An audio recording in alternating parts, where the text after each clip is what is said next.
Spring in the Owyhee Canyonlands is a promise the desert keeps only halfway. Red rhyolite cliffs rise 300 meters out of the river, and the wind lifts pale gold sand off the rim and drops it again, the way an old animal shakes off a coat it cannot fully shed. Purple lupine and yellow balsam root push out of stone cracks, and the sun burns most of them before they finish opening. This is not a desert that kills by heat. It kills by fascination. People stare too long at the cathedral spires of Leslie Gulch, at the turquoise river bending under the canyon walls, and forget they are standing in the middle of nothing. On an April afternoon, when the wind from the gorge carried the bitter smell of sage up onto the plateau, a man walked into a small dye yard at the edge of a hot spring. He led his horse on foot. He was tall and narrow through the shoulders, and he walked slightly hunched, as if trying to make himself smaller than he was. But the first thing anyone noticed about him was his hands. They were shaking, not from cold, not from fear. They shook the way hands shake only when they have held something too tightly for too long and have forgotten how to lie still without it. He stopped before a low wooden hut, roofed in dry sage. Ropes were strung between two cottonwood posts, and dozens of cloth strips hung drying in the wind. Turmeric yellow, madder red, hollyhock purple, a pale indigo the color of the sky after rain. They snapped and rolled in the canyon wind like signal flags raised by a country with no army. He stared at them a long time. "Do you repair saddles?" His voice came out slow, slightly caught, as if every word had to cross a wound on its way to the air. The woman who stepped out from behind the hut had her hands wet to the wrist in a reddish-brown liquid. A heavy leather apron came down to her knees. She was round, broad-shouldered, and strong-armed, the kind of woman Owyhee Junction called, behind her back, the walking dye barrel. Her face was sun-darkened. Her dark hair was tied back with a strip of indigo cloth. Her eyes were a deep brown that looked first at his face and then, without hurry, at his hands. "I dye cloth. I don't repair saddles." "Anyone within 80 miles who does?" "No." She turned back toward the copper vat steaming behind the hut. He stood there a moment longer, then his right hand began to shake hard enough that he had to grip it with his left to still it. She did not look at him when she spoke. "If your hands shake like that, don't stand close to your horse. It'll know before you do." That was how Ronan Adler met Merritt Cade, the only dyer for 80 miles around the Owyhee Canyonlands. Before we follow him deeper, tell me something. If your hands could not forget the worst thing they had ever done, what would you ask them to hold next? A tool? A letter? Another person's hand? And where are you right now while listening? Somewhere quiet tonight, or somewhere that feels like Owyhee wind, full of dust and things you have not said out loud yet? Tell me below. I want to know where this story found you. Merritt Cade was 27 that spring, and she had lived alone in that canyon for 13 years. She was born on a small sheep ranch near the Owyhee River, raised among wool grease, water buckets, and the sharp medicinal smell of sage after rain. Her father died of fever the year she turned 14. Her mother, who had never wanted the Canyonlands, packed a single trunk and went east before the snow lifted, and Merritt was left with land, debt, half a flock, and no one to tell her she deserved anything. Her body had grown the way a body grows when it has done its own carrying since girlhood. Round through the belly, heavy in the hips, thick across the shoulders from hauling water and lifting cloth that doubled its weight when wet. calves hardened by the canyon trail down to the spring and back. Her hands were nearly as broad as a grown man's, and that fact had embarrassed her once, in town, when she was 16, and a wool buyer had laughed at them in front of his clerk. She had walked home that day and stopped being embarrassed by them by the time she reached the rim. Her hands were almost always stained. Red one week from madder root, brown the next from walnut holes, yellow-green from the sagebrush mordant. The dye lived under her nails after scrubbing, and her cuticles carried a permanent ring of color she had stopped trying to remove around her 20th year.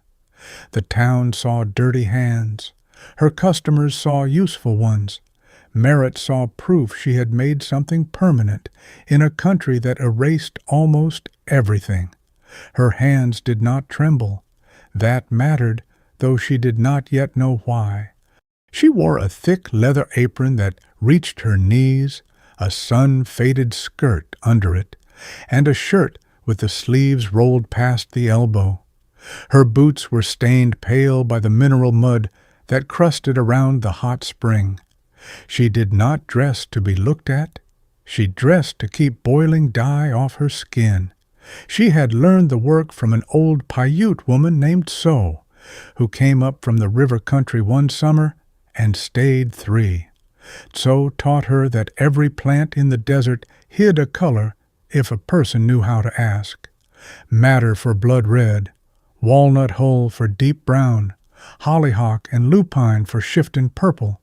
Sagebrush, the thing that grew everywhere and that most ranchers cursed, gave a strange green gold when soaked in alum. The hot spring water changed every color it touched. Through dyeing, Merritt learned the canyonlands were not empty. They were full of hidden color, and the only emptiness was the kind people brought with them. Owyhee Junction did not know what to do with her. The women called her too big and too strange. The men who came to buy cloth sometimes looked at her body before her work. Some assumed she lived alone because no man had chosen her. Others assumed a woman built like her did not need tenderness because she looked strong enough to survive without it. That was the deepest wound, though she rarely named it even to herself. People kept confusing endurance with not needing love. There was a name she had not used in 13 years. Her mother had given it to her. She had set it down the morning she watched the wagon disappear east, and she had chosen the name Merritt for herself instead, because it sounded close to merit, and merit was something she could not wait any longer for anyone else to grant her. She had not told that to anyone. She told her vats. She told her ledgers. She told the wind. None of them argued. Ronan Adler was 30, and he had spent the last 2 years trying to be a stranger everywhere. He was tall and lean and weathered the way long-distance men get weathered, sunken at the cheeks from bad sleep, dark with stubble he did not bother to shape. His shoulders carried the old tension of a man who used to draw fast. His eyes still mapped a room before they settled in it. Exits, hands, shadows. He had not stopped scanning even though there was no longer any reason. His clothes were worn down to the comfortable parts, a dust-grayed hat, a faded shirt, an old vest, a leather belt with a pale band where a holster had once ridden and where one no longer did. His boots had crossed too many counties to remember any of them. He carried gloves but rarely wore them, because gloves made the trembling more visible, not less, the way a shaking lantern shakes harder behind glass. His hands shook when he reached for a cup. They shook when he fed his horse. They shook when he tried to write his own name on a hotel ledger, and the clerks had begun to look at his fingers before his face. He had tried whiskey for 6 months and given it up because it only changed the rhythm of the tremor, not its presence. nothing stopped it. The shaking was not an illness. It was memory turned visible.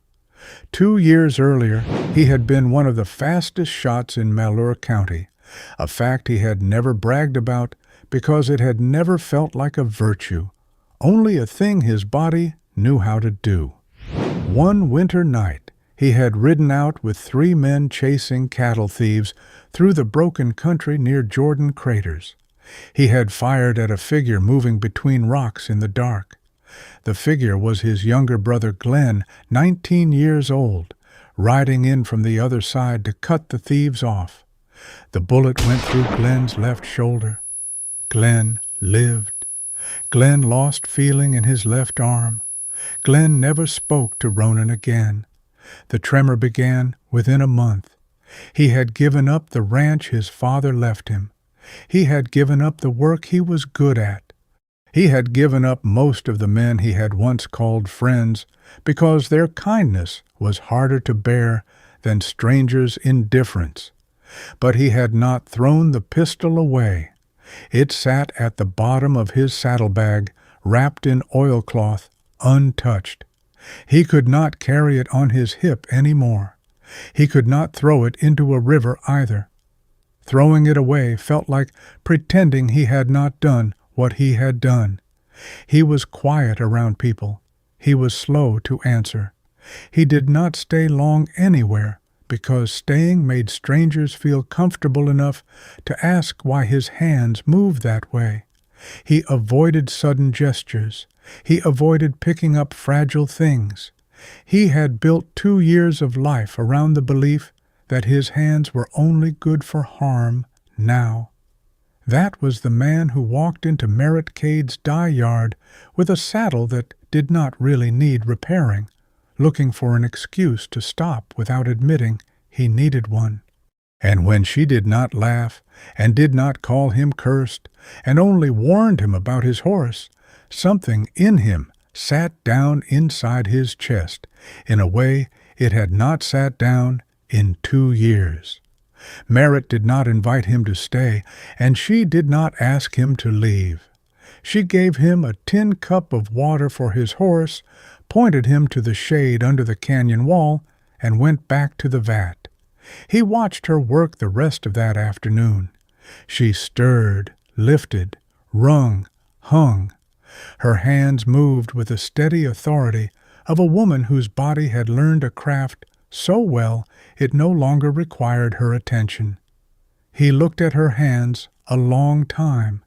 He had not realized until that moment how badly he had missed watching someone work without fear of their own grip. At supper, she gave him beans cooked with salted mutton and cornbread baked on a flat stone, and asked him directly how long his hands had been shaking. 2 years, he said. She asked why. He set down his spoon and looked at the fire and said he had shot the wrong man.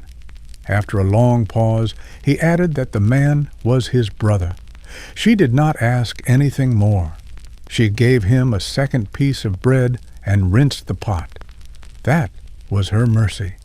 It did not include a single soft word, and somehow that was the gentlest thing anyone had given him in 2 years. In the morning, he was already at the vat. He had built the fire and set the water before she came out, and his hands had shaken the whole time, but he had done it. She watched him from the doorway and said that if he stayed, he would work, because she did not feed grown men for scenery. He asked what work he could do with hands like his. She went inside and came back with a bundle of dried madder root and a stone mortar. Grind. It does not need steady hands. It needs patience. He ground roots all morning. By noon, his palms and forearms were the color of dried blood. At first, the color disturbed him. Then Merritt walked past, glanced at his hands, and said only that the red set better if he let it sit. She did not call the color anything other than madder. She did not pretend it could not have looked like something else. She just let it be what it was, a root, a powder, a stain that would become cloth. He looked at his palms and, for the first time in 2 years, did not immediately hide them. On the second day she let him wring cloth, and he learned that wringing was not about force but about pressure, and that his trembling did not interfere with pressure the way it had interfered with everything else. On the third day she let him stir the vat, and his hand shook against the long wooden paddle, but the shaking moved with the circle instead of against it. On the fourth day she sent him up onto the plateau with a knife to cut sagebrush, and he came back with his arms full of silver-green branches and dust on his eyelashes, and Merritt looked at the pile and said, "More than I asked for." She did not say good. The size of the pile said it for her. By the 5th day his hands were brown from walnut hulls. By the 6th, blue along the knuckles from rinsing indigo cloth in the hot spring. By the 7th, the colors layered into a kind of weather across his skin. They still shook. They shook while doing things now which was an entirely different kind of shaking. She did not speak to him in comfort. She spoke in instruction, how to read steam to test heat, how to twist cloth without tearing the fibers, how long to wait for color to deepen, what a mordant did and why dye without it would lift off in the first hard rain. He listened the way men listen when they have been told for years that they are no longer useful and have begun to wonder if that is true. They ate together without ceremony. He noticed she forgot to rest and started pouring her water without comment. She noticed he gripped his cup with both hands so the tremor would not spill it, and quietly replaced the tin cups with heavier crockery that did not rattle as badly. Neither of them mentioned the substitutions. Both of them noticed. On the 7th evening, 7 cloth strips hung along the rope, red, yellow, brown, purple, indigo, marigold orange, and the impossible sagebrush green gold that So had once told her was the canyon's own signature. Ronan looked down at his hands.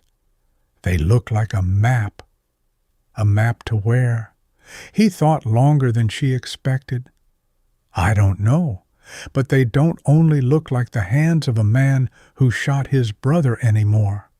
She stopped wringing the cloth in her grip. The sun was sliding down behind the rhyolite, turning the cliffs from brick red to a hot, almost living orange, and the 7 cloth strips caught the last light and burned with it. She did not answer. The fact that he had said it without lowering his face was the answer she had been listening for.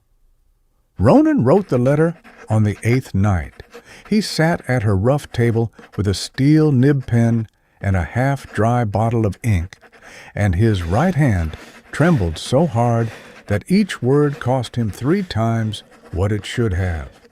The ink blotted, the lines slanted downhill, his fingers cramped twice, and he had to set the pen down and press both palms flat against the wood until they stopped jumping. He wrote to Glenn for the first time in 2 years. "You do not need to forgive me. I am not asking. I am writing because I met a woman whose hands do not shake, and she is about to lose what she built. I want to help her, and my hands are what they are. You are the only person who knew what they used to be." He signed it without rereading, because rereading would have stopped him. He folded it, sealed it with a smear of candle wax, and put it in his coat pocket. Rome, the nearest post station, was 45 miles south. He had no plan yet for how the letter would get there. He only knew that if he stayed much longer without sending it, the work he was doing during the day would become another way of hiding from the thing he had not yet said. Merritt saw him write. She did not ask to read it. She did not ask who it was for, though she could guess. She respected pain she had not been invited into, because she had spent 13 years wishing other people would extend her the same courtesy. That night, after supper, she did something she had not planned. She set down her cup, looked across the fire at him, and said, "You should know. Merritt is not the name my mother gave me." He looked up. "She called me Dana Cade. When she left, I changed it." "I picked Merritt because it sounded close to merit. I named myself Worthy because nobody else was saying it."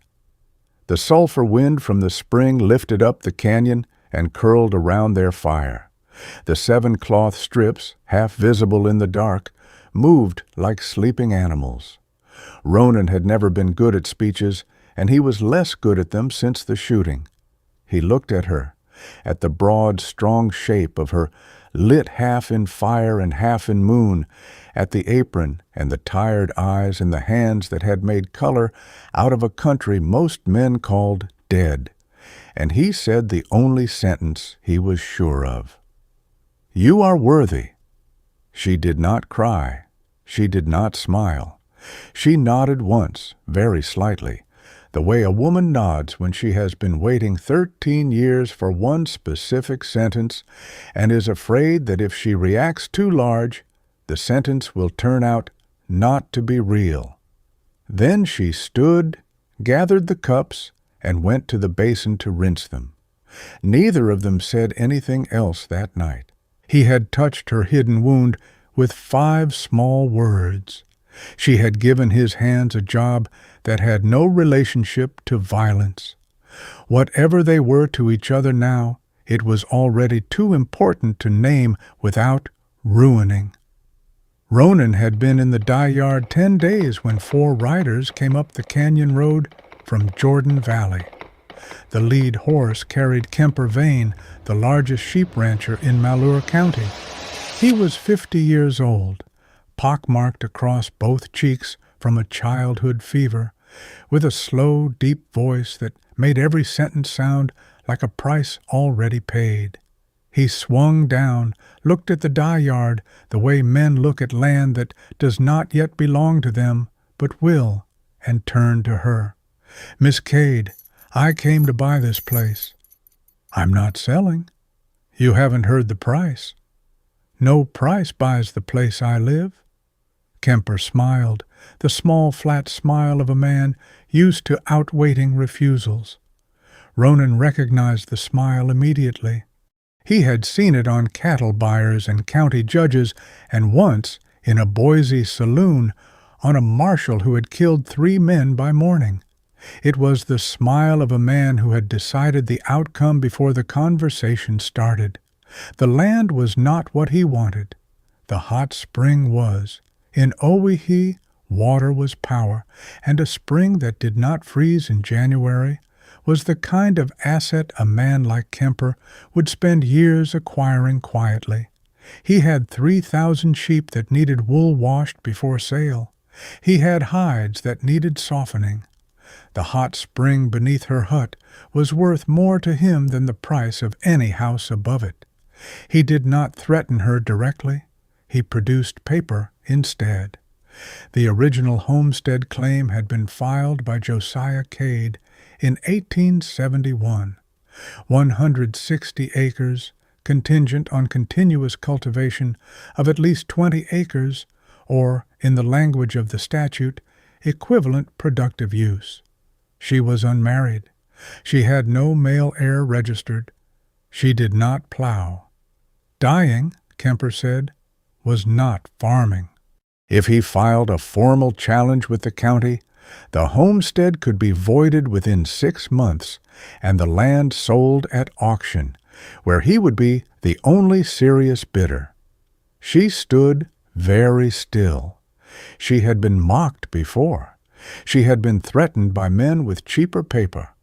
This was different, and Ronan could see it on her, in the way the hand that did not tremble had clenched around the strip of wet cloth she was holding until dye water ran down her wrist and onto the dust in slow red drops. He stepped half a pace forward without meaning to. His own hands began shaking harder, the way they always did when he wanted to be useful, and did not yet know how. Kemper noticed, and Kemper's smile widened by a fraction. 2 weeks, Miss Cade. I'll come back, with the official, and with the witnesses, and with the papers ready. He mounted and rode out. The dust of his horses thinned along the rim road. That evening she answered the question he had not asked.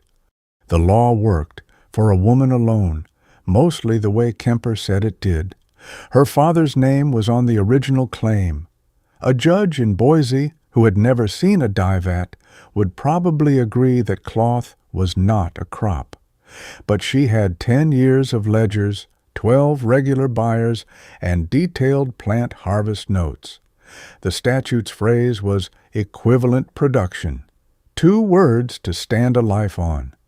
You don't have to be here when he comes back, she said. You have a letter to send. He looked at his hands. He did not answer, because he did not yet know what the truthful answer was. He only knew the wrong answer, and the wrong answer was to leave. The dye yard kept moving after Kemper left, but the rhythm inside it had changed. The vat still steamed. The cloth still hung. Every sound felt sharper, the way a familiar room sounds different on the morning of a funeral. She began working later into the night, the lamp burning yellow against her ledgers, her broad hand moving down columns of dates and pounds and customer names in a script too small for a tired person to be writing comfortably. She returned, almost without noticing, to the version of herself that had survived alone for 13 years. She lifted wet cloth he could have helped her lift. She carried tools in one load to spare herself a second trip he would have made. She spoke to him in clipped practical instructions. It was not coldness, it was armor. Fear had pushed her back into the body of the girl who had buried her father at 14. His tremor worsened in proportion. He dropped a wooden spoon into the fire and spent a full minute fishing it out with the tongs because his hands would not close cleanly on the handle. He spilled half a measure of alum across the table. He nearly tore a strip of indigo cloth while wringing it. Each small failure called the old voice back. Leave before you ruin something else. He almost saddled the horse twice. Both times he stopped halfway through tightening the cinch. Both times the 7 cloths on the line moved in a way that felt like her hand on his sleeve, even though she was inside the hut and had not looked up at him in an hour. They prepared the evidence together. She pulled out 10 years of ledgers, the receipts pressed flat between the pages. She showed him the small wooden box of dried plant samples, labeled in her own handwriting. He helped her sort them. His letters on the new labels came out jagged and slanted. He apologized for them. She did not look up. Readable is enough. He held that sentence for a long time after she said it. It was the first time in 2 years anyone had given him permission to be less than steady and still useful in the same breath. On the 3rd night before Kemper was due to return, she said, almost to the cup in her hand, "If he wins, I have nowhere to set up the vats." "He won't win. You know that?" "No, but I know I don't want him to take this." He stopped himself before adding the next word. He did not need to say it. The shape of the unsaid word sat between them in the firelight, and she heard it in the silence after the sentence ended. Her shoulders softened a fraction. She did not turn to look at him. The thing they were standing to lose was not the land alone. It was the way she had begun moving aside on the bench at supper without being asked, so there was room for him. It was the way he had started rinsing his cup in her basin instead of his own. Kemper was riding back in 3 days. Both of them, by silent agreement, had stopped pretending the routine had not become precious. Kemper came back on a clear morning with frost still hanging silver in the bunch grass. He brought a county official named Hatch, 2 witnesses, and a leather portfolio already open to the right page. The 7 cloths along the line moved only enough to remind everyone they were there. Merritt stood in front of the hut in her leather apron, her hand stained that morning's working red. She did not look afraid, because she had finished being afraid sometime around midnight. Hatch read the complaint in a flat county voice. Original claim of Josiah Cade, 160 acres, continuous cultivation requirement of 20 acres or equivalent production, challenge based on absence of cultivation under traditional definitions. Miss Cade, do you have evidence of equivalent productive use? She turned a quarter to her right and pointed to the line. Madder, walnut, hollyhock, indigo, marigold, sagebrush, lupine. 7 plants, 6 grown or gathered on this property. 10 years of ledgers, 12 regular buyers from Rome to Jordan Valley. Cloth sold by the yard, by the strip, and by commission for trousseaux and burial wraps. This land grows what I sell. The fact that I do not plow it does not mean it is idle. Kemper cut in, the way men like Kemper always cut in, with a half-laugh aimed at the official instead of at her. Dyeing cloth is women's work. Colors are not crops. The statute means agriculture.